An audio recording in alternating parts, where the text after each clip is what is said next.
What's good, TMG fam? It's your boy L, and I'm back with another reaction. How y'all feel? Welcome back to the channel. Salute. Listen, man, we about to get into the 10 terrifying snakes that actually are friendly. Now, I know when you hear snake, when I hear snake, I don't hear friendly. I don't care if it's a garden snake, whatever you classify it as, I still don't hear it as friendly, man. Snakes are conniving, they misleading, man. You think they laying next to you, they sizing you up. So I just don't hear friendly when I think about snake at all. So we're gonna check out that video. Plus we're gonna check out the 10 plants that eat animals. Like Little Shop of Horror for all my people that remember that back in the day. That throwback that I just pulled out the bag. Little Shop of Horror, pretty much. All right, so we're gonna get into these two videos. If you're new to the channel, hit the subscribe button, man. Join the fam. Always make sure your notifications, hit that bell, and make sure you hit all. And then smash the like button at the end of the video, man, so YouTube don't know you, so they know you're not a robot. All right, let's get to the video. Here we go. We really do love animals, but we gotta admit, some of them are pretty scary, and I'm confident to say that a lot of you are not fans of snakes. We've grown up knowing they're sneaky, and a snake bite can potentially harm us, especially if they are venomous. However, not everything about snakes is that bad. Some of them can be pretty friendly, and that's one of the reasons a lot of people have brought them into their homes. Today we're going to be looking at 10 terrifying snakes that are actually friendly. You're going to be surprised to know that there are actually a bunch of these reptiles out there that have no intention of harming you. Check out what's at the top of my list, and I'm sure the looks of this snake will make you want to avoid it, but it could actually become your new best friend. With all that said and done, let's begin, shall we? Number 10. Western hognose snakes. That automatically look like a rattlesnake. That automatically look like a diamondback rattlesnake, even though I don't know what I'm not a snake guru, so mind you, take that into account when I be spewing some of the stuff I be spewing out my mouth. But on first glance, that's what that looks like to me. A rattlesnake. Our list begins with a hognose snake, a snake that is native to North America. It is known for its unique nose and for the fact that it spends most of its time burrowing. Compared to other snakes, the hognoses are quite small, but there is an aspect that might terrify a lot. He just jumped at him, bro. Come on, man. A lot of people. When stressed, these snakes tend to extend their necks like cobras do, and then do a very loud hissing noise that would make everyone freak out right away. However, don't be afraid, because this is all a show. The scariest thing that can happen from there is that they will indeed strike, but with the mouth closed, which will only make them bounce off whatever they attack. The hognoses will rarely bite anything that isn't food. In fact, their defense mechanism is to run away and ultimately play dead. They do that by rolling over onto their backs. Some people flip them back with their hands and the snake just goes back to playing dead, and that's actually kind of adorable. With all of those facts, it actually sounds like the hognose snake could be a pretty good pet. Number 9. And then you know what's misleading about this, right? They always be like, but it'll never, hurt you or anything until the one case happens and it does. Or the one type of hog, whatever type of snake does it, and it hurts you, and then they're like, oh, okay, well, now we know. No, don't tell nobody that. 9. Green tree python. The next snake on this list has very beautiful skin, but compared to others, this one likes to spend most of its time off the ground. Instead, the green tree python, as the name suggests, prefers to climb trees, which I'm sure makes a few people uncomfortable. They can easily just pop out and scare anyone that runs into them. With those eyes and those bright colors, I'm sure it's not the kind of animal you'd come close to and pet. However, there's nothing about the tree pythons that should make us worry. In fact, they're so beautiful that many people decide to adopt them. And they can thrive in a domestic setting as long as their owners learn how to meet their many needs. Their diet mainly consists of mice and small reptiles such as geckos and skinks. Due to their unique colors and their popularity among snake breeders, the green tree python is often illegally caught and transported, which puts its life at risk, as well as the well-being of its entire population. For that reason alone, different people around the world are making efforts to keep the species safe. Number 8. Boa constrictors.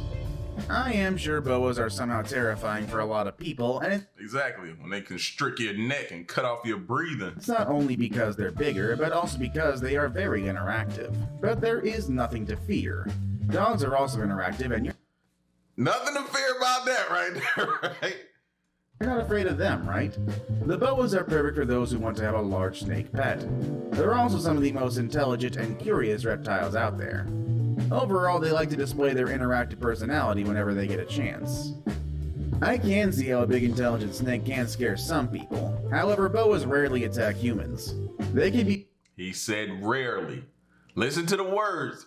Rarely. very easily tamed, and if they ever bite, which again I must stress is rare, it might get a bit more painful than other snake bites, but it will put you in no life-threatening danger. They can live from 20 to 30 years and sometimes even to 40.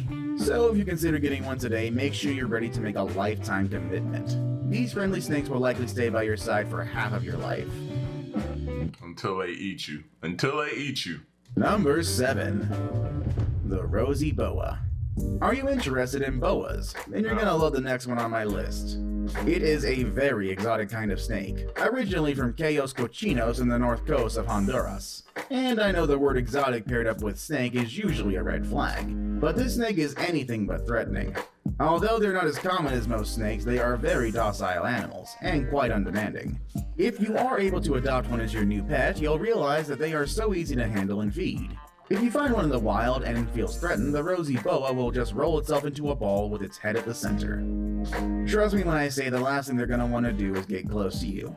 If you're sitting on your bed and you're watching this, or you're sitting on your couch or something, am I the only person that feel the need every now and then to look down to see, make sure nothing ain't crawling around you, knowing it ain't nothing in here with you, but don't snakes make you do that?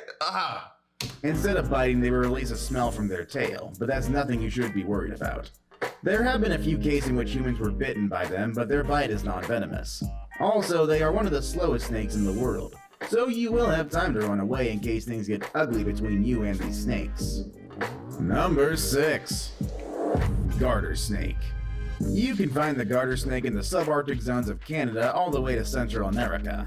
There are different kinds of garter snakes, but their difference is mainly their color and food habits. And I guess depending on their color, you could easily assume they are a threat to us humans. But again, let me assure you, you have nothing to worry about. These snakes are harmless and will only strike on rare occasions, but they usually prefer to hide as soon as they identify a predator.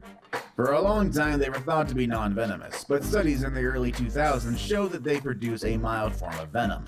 And still, a bite from this snake can't really cause any serious harm to humans. The garter snakes don't release enough venom to even injure someone. But they produce venom. They produce venom, but they won't. I'm just not believing you, fam. I'm not taking my advice from y'all. I'm gonna stay away. In the worst case of scenarios, which have been very rare, their venom has caused some swelling and bruising, but nothing more serious than that. If anything, the garter snakes love to make friends. It is known that the more you handle them, the friendlier they will become. So the best way to develop a friendship with these snakes is to spend as much time as you can with them. Trust me, they won't harm you if they love you. Number 5. California King Snakes. Being a friendly snake doesn't mean being calm and docile. King snakes are a great example of that. I mean, there is a reason why they're called king snakes. They are famous for killing rattlesnakes and other snakes in the wild, on top of all the lizards, mice, and bird eggs that they hunt.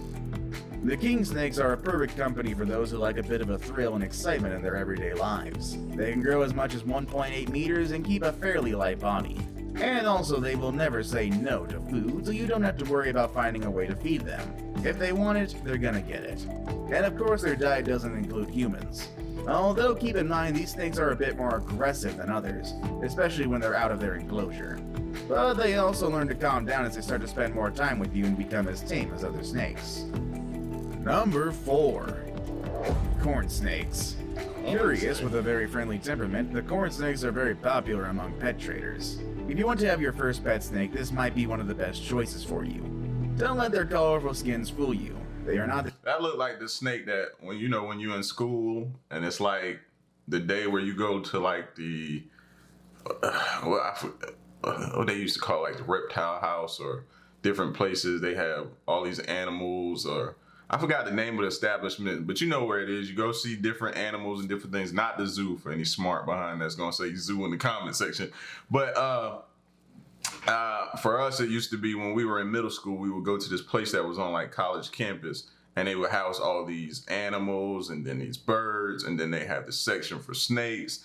And they would bring out a snake that looks just like that. They bring out that one, and everybody know they always bring out the long yellow one. The yellow and white one, they always brought that one out. So that's what this one reminds me of, the one I saw as a kid. The kind of snake that won't cause you any harm. In very rare cases, they will grow up to be 1.8 meters, which is the same size as a human. But they're usually shorter than that, and their bodies are very thin. This makes it very easy for people to interact with them without feeling threatened. In fact, they're so small compared to other snakes that you don't need a lot of space for them to move around. Young corn snakes can be a bit temperamental, but they calm down as they become adults. On very rare occasions, the snakes will stay defensive, ready to bite at any moment. But there is nothing that their bite can do to you other than some little pinpricks. And if this is still something that scares you, you can just grab a pair of work gloves and you'll have nothing to worry about. Number 3. Milk snakes. The milk snake has a bad reputation among some people due to its colors and patterned skin. However, others have found them to be perfect company. Now, you must understand, milk snakes are hard to handle, and that's simply because they see humans as a threat. However, if you're an experienced snake owner, you will know how to help them calm down. They will then become more docile, and even if for some reason you get bitten, their bite is very non-venomous. So you do have nothing to worry about.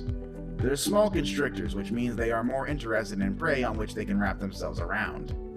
Trust me, you're too big for them to kill you, so they can be at peace. And don't mistake it for a coral snake, which is another small snake that actually does have a venomous bite, and one that definitely can't be friends with humans.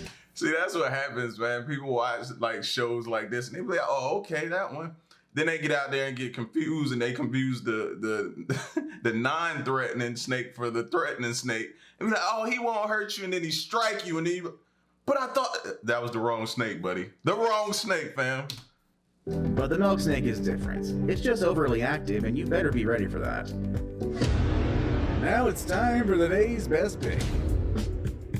The picture I have for today is of a snake living underwater. Can that be as threatening as it looks? Well, let's take a look.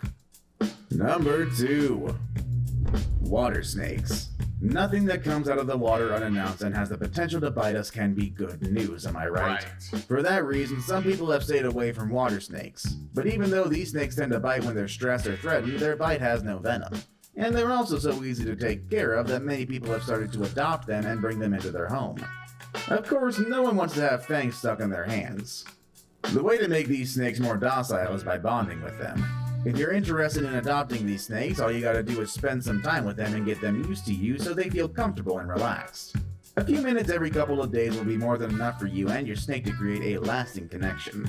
I saved the best for last, but first, I have a quick challenge that takes only 5 seconds to complete. If you can leave a like and subscribe. Ball pythons. Also known as royal pythons, these are perhaps some of the most popular pet snakes. However, they're also quite intimidating due to their heavy body. But what's the worst that could happen from an interaction of a human and a snake as heavy as this one? Well, truthfully, not much. They behave very well, they rarely bite, and usually remain calm. Even if they were to bite, they have no venom that could harm you. If anything, they prefer to bury their heads whenever they feel threatened, so they're not really the confrontational kind of animal that you should be scared of. They're also easy to feed, and their diet usually includes rats, mice, and even chicken. These snakes come in a variety of colors, and there's even an albino version. Ball pythons get along with humans so well that some people even worship them in some places around the world. Wow. There are places in Nigeria where they're even so respected that they'll even put them in a coffin and give them a little funeral in the event of an accidental death.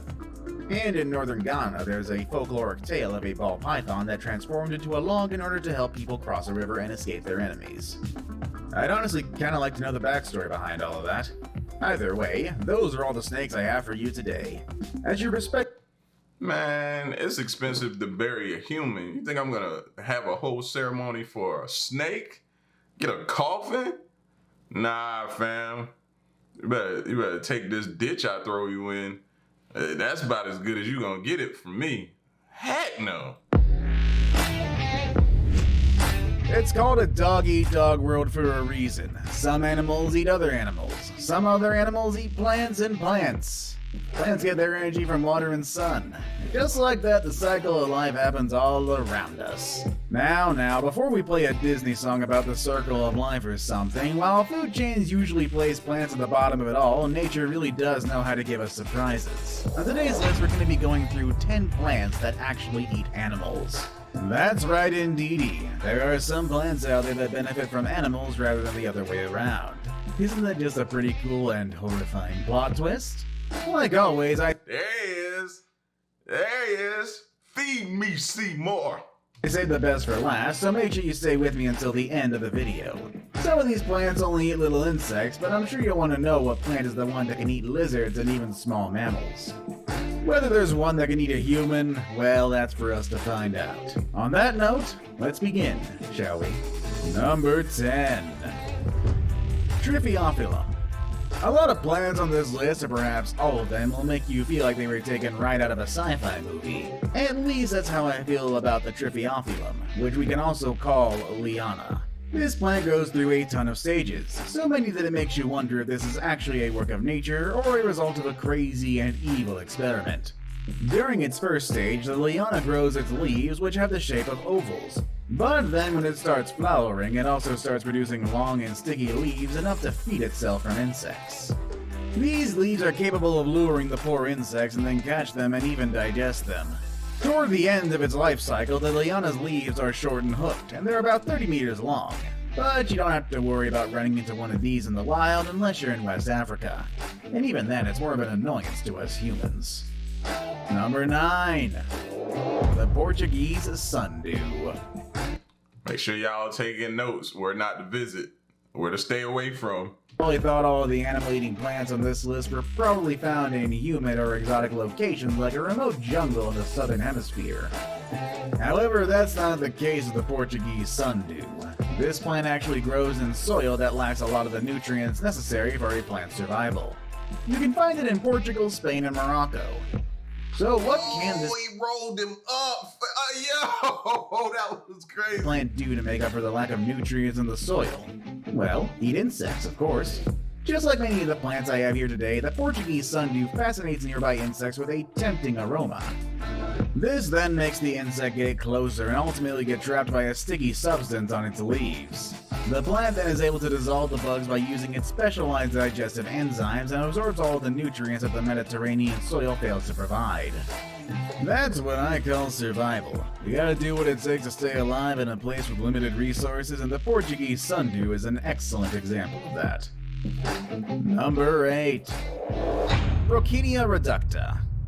What if I told you that the pineapple has a very twisted relative? See, that's why we nickname our plants women. Why? Seductive. Like you see how it lured you in, lured the insects in, and then it ultimately kills you. Not saying.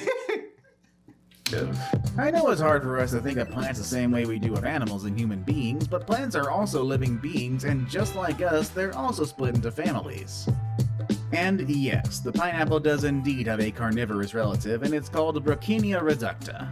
Both the Brocchinia and the pineapple belong to the bromeliad family, which also includes Spanish mosses and many succulents with thick leaves.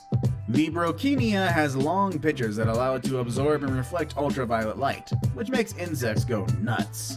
This plant then releases a smell like many others on this list, and the bugs can't help but come closer. And just like that, this harmless-looking plant ends the lives of many insects in Colombia, Venezuela, Guyana, and Brazil. Experts in carnivorous plants were actually not sure this plant belonged to the group, but they finally learned in 2005 that the Brocchinia has those digestive enzymes that are common in animal-eating plants. Number 7. Floridula. The next plant I'll introduce you to is actually very evil. You see, it captures a lot of insects but doesn't actually eat them, and that's actually pretty messed up. There is an explanation though that will help us understand its behavior. The Floridula, which is originally from South Africa, has a lot of sticky hairs that help it capture insects just so a bunch of other insects called Pomeridia can come and eat the Floridula's catch. What's in it for the plant? I was about to say, you doing all they dirty work for them. Well, the plant can get all the nutrients it needs from the insect's waste. That is more than enough. In case you haven't paid attention to your science classes, let me throw a little term for you. This is what we call a symbiotic relationship, which is an interaction in which two beings benefit from each other.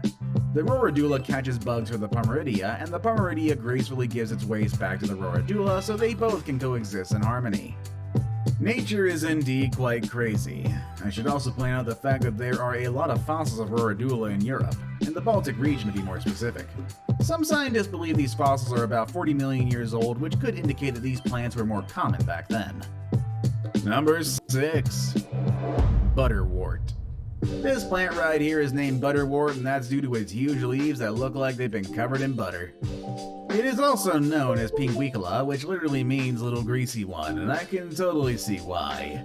These plants don't lure their prey with sweet smells, but instead they trick them by making them believe their leaves are full of water drops.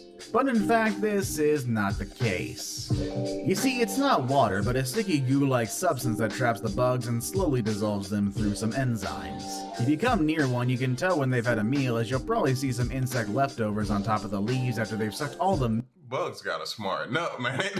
The plants got y'all number, they know what to do to lure them in. How do you make it look like you're full of water? And it looked like to me it was changing colors as well. That's crazy. meat out of their poor victims. This plant can be found in North, South, and Central America, but it is also in parts of Eurasia. Some Europeans have found that the leaves of the butterwort were good to promote healing in the sores of their cattle. They also have used it in Sweden and Norway to make fermented milk products. It's good to know that those leaves are not just good for killing insects, but I think I'll stick to my regular milk. Number 5. The Venus flytrap. Probably That's the one we all familiar with right there. The most famous one that everybody knows about. Right. This carnivorous plant is probably the one you've all heard about before. It's been the inspiration for a lot of horror and adventure movies that involve plants that can potentially harm humans. In reality though, these plants are not as big as you've seen them on the big screen or in video games. In fact, they're actually really small, and the diameter of the whole plant can be about 13 centimeters long.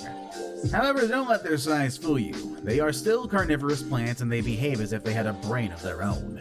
They can catch their food in their 2 centimeter long sticky traps. And they don't fall for debris or any fallen leaves. They'll only snap at the touch of insects and spiders, which will trigger the little trap to shut through their movement. This plant is native to the wetlands in North and South Carolina in the United States. Unfortunately, and kind of surprisingly, this species of plant has actually been listed as endangered by the U.S. Fish and Wildlife Service, mainly due to population growth in the Carolinas. Hopefully they can come up with a way to preserve it, because I know it is a scary looking plant, but it deserves to live long. Also, it's very surprisingly popular. Number 4. The water wheel plant. The Venus flytrap has an aquatic version of itself, and it's called the water wheel plant. It doesn't need any roots as it floats on the surface of bodies of water amongst reeds and rice, where it can catch small insects with its little traps. These ones, however, snap way faster than the Venus flytrap.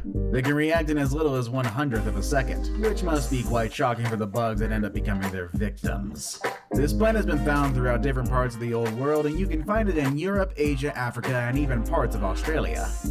The plant spreads itself by sticking to the feet of birds. They carry it to a new aquatic destination. But today the plant is actually quite rare. It was already listed as extinct in some countries. Number 3. The moccasin plant. And I guess we couldn't leave a plant from Australia out of the list. After all, it's a very wild country where a lot of exotic species live, both animal and plant. So it makes sense that at least one of the plants on this list comes from there. And that would be the moccasin plant, which was first found in the southwestern part of this huge country.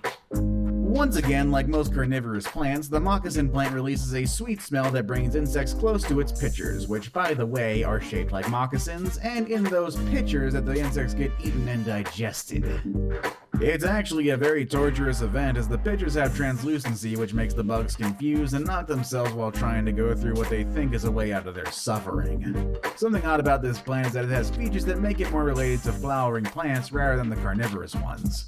But then again, some things in science can't be explained, and we have no choice other than enjoy and admire the twisted way in which everything functions around us. Now it's time for the day's best pick. Have a look at this picture. It looks more like... That's Photoshop. Gotta be. That can't be real. If it is, Like, we got a lot of stuff to worry about, but that's Photoshop. That can't be real. A snake rather than a carnivorous flower. There's even a tongue sticking out of it, for Pete's sake. Does this plant actually exist? Well, it does actually. It might not have a tongue or teeth like the picture I'm showing to you, but I'm sure it does represent what the insects probably feel when they get eaten by these hungry plants. Number 2. The cobra lily. Cobra, exactly. There's no better name to use for a plant that looks like a snake that is ready to attack. You can find the carnivorous plant on the west coast of the United States, in parts of Oregon and Northern Carolina to be more specific. Besides, And it's here. I thought he was gonna say that's another thing in Australia or over there in West Africa or something like that. No, it said it's here. luring in bugs with a sweet aroma, which by now I'm sure you probably got tired of hearing about, the pictures of this plant work in a way that confuse and ultimately tortures its victims. They have a lot of false exits that makes the bugs grow tired as they try to escape. While this plant is very popular and has been the subject of many studies, naturalists have not been able to determine how the cobra lily gets pollinated. Yo, it misleads the bugs. That's crazy. I mean, what kind of insect gets a free pass? Clearly enough, there is an insect that comes to pick up the pollen from the flowers to help the plant reproduce, but no one really knows who the lucky one is. In California, the cobra lily is used for flower therapy, and it's said to help people who feel physically weak. I'm actually really surprised every time I hear people still get health benefits from carnivorous plants like this one. But I suppose stranger things have happened. I saved the best for last, but first, I have a quick challenge that takes only 5 seconds to complete. If you can leave a like and subscribe within the next 5 seconds, you'll get 10 years of amazing luck. Just try it. It really... Plant. I saved the best for last. I saved the best for last. At the top of my list here, I have the tropical pitcher plant. You might be wondering, does it eat humans? Of course it doesn't, it's too small. No carnivorous plant in the world has been known to eat humans, not even the huge Rafflesia. Not yet, but let this world continue to evolve. And that's not even a carnivorous plant, although people like to think so due to its size. However, the tropical pitcher plant can eat small lizards, amphibians, and even small mammals. So that's actually quite different to the insect-eating plants we saw throughout the video. This plant can feed from these animals due to the size of its pitchers, which can be a bit longer than 1 foot long. Digestion, however, is not a fast process, as it takes the plant around 2 months to process the meal. That is quite a long time, and there are more than 100 species of this plant, and you can find them in different parts of Southeast Asia, Australia, and even Madagascar. I guess they like that island lifestyle. And do you want to know a fun fact? The pitchers of this plant are used by monkeys as drinking cups, and that's probably the most creative thing I've heard all day, actually. What do you think of these plants? And You want to know what I think? Keep them away from me. That's what I think. I don't want to come in contact with none of them. Bro, shout out to the monkeys though. He's like, yeah, we're gonna use this as a cup. Monkeys are just super intelligent, man. This look like something like a whole lot of drink. Let's use this as a cup. Yo, that's crazy, man. Y'all get at me in the comment section. Let me know what y'all think, man. How y'all felt about this video. Did you learn something? Did you not learn something? I always find these videos somewhat intriguing because, you know what I mean? If you're a person that likes to travel like I do, this type of stuff you want to have in the back of your mind or know something about it. You know what I mean? So you don't stumble upon something and have yourself in a world of trouble. Y'all get at me, let me know what you think. Leave a like so we know you're not a robot. Till the next reaction, we out. Peace. Y'all stay solid. Hey.